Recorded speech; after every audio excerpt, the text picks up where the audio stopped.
now that we have both of the leg holes seamed up, we need to go ahead and put a strip of vinyl that's 1/2 inch wide over the entire circumference. And that's what's going to seal it, and that's going to also be what gives it its strength. So the question is, what color do you want to use? You could use, any color you like. If you want to go kind of alternating, you could do a pink on white or blue on white, or if you want to kind of match it, you could go ahead and cut out white material to go over the white. I think I'm going to go ahead and do white on white. Of course, then the question is, what do you do here where you've got the blue and the yellow? Well, you could go with one of those two colors, or you could go with pink, or you could go with white. So you have a lot of choices. So you think about what you want to do there. I think I'm going to try to go with white.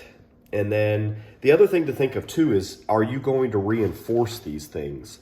And reinforcing is basically, before we do the last seam, which is the waist, that's the big one, do you want to reinforce the factory seams? So some people don't. If you're not going to be doing a lot of stressful things with these, then you don't need to reinforce it. It is a bit of extra work. If you want to reinforce all the seams, it takes me about 2 hours, and I'm pretty quick at it. So, if you haven't done this before, it may take you a little longer. And you can decide whether you want to do all the seams, or you could just do the outside seams. The outside ones are the ones that are the most stressed, because the outside layer is what pushes out. And most likely the outside seams are the ones that are going to bust. And the times that you run into things that will stress it enough to bust are like if you actually want to go in the water with these. That puts a lot of stress on it. If your body weight is sitting on these and pushing them underwater, chances are it could split a seam. So you want to probably go ahead and at least do the outside seams, if not outside and inside. If it's me, I would just do them all and be done with it. If you do reinforce all the seams, these things are pretty much indestructible.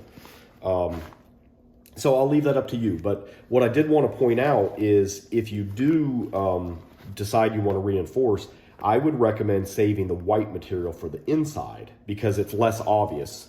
You won't see white show really through here.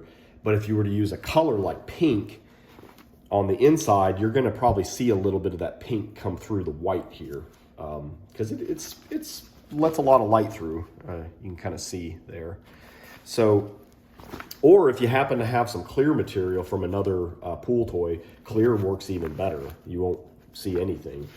But anyhow, just something to think about. These ones are not getting reinforced, although I will show you the technique of how to reinforce. Just this particular customer didn't order them reinforced. So I'm going to use a good bit of white material. So I'm going to take my beach ball shorts, set them aside for now.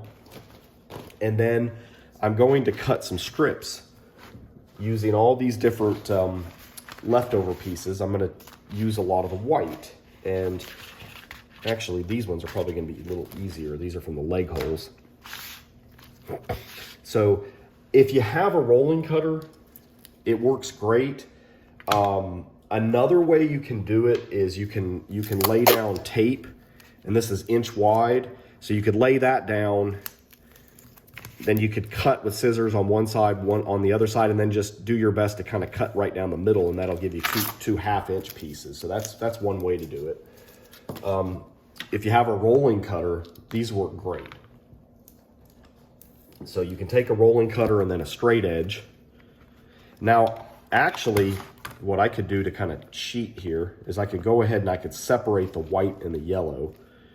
And to do that, you can actually kind of, I went like that, and I could get the factory seam starting to rip. When a factory seam starts to rip, it'll run all the way the length of it. So I can kind of do that and tear it apart. It tears right along the seam. That's right there is why factory seams are so weak. They don't really have much strength to them. The material is actually way stronger than people give it credit for. It's just that the welding technique the factories use is not very strong. So there we go. Now I've got a bunch of different colors, and I've got these pieces. So you could kind of freehand it and just try to maintain a 1/2 inch. I like to be a little more precise. So what I'm actually gonna do is I'm gonna first just kind of cut off the excess here. That way I've got a straight edge, and then I can use my cutting board's got a nice grid. So if you happen to have one of these cutting boards, you can use these, or squares are usually 1/2 inch.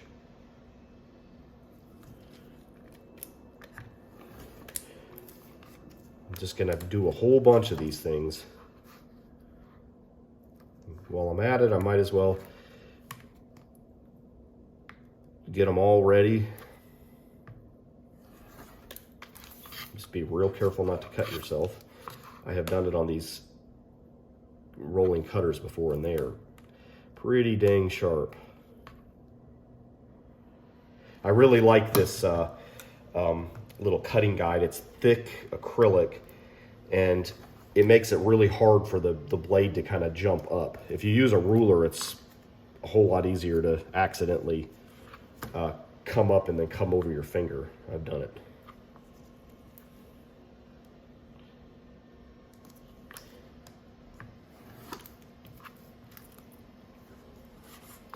At some point, I'm gonna not have much left, so I'm gonna just probably move on to another piece. If I do that now.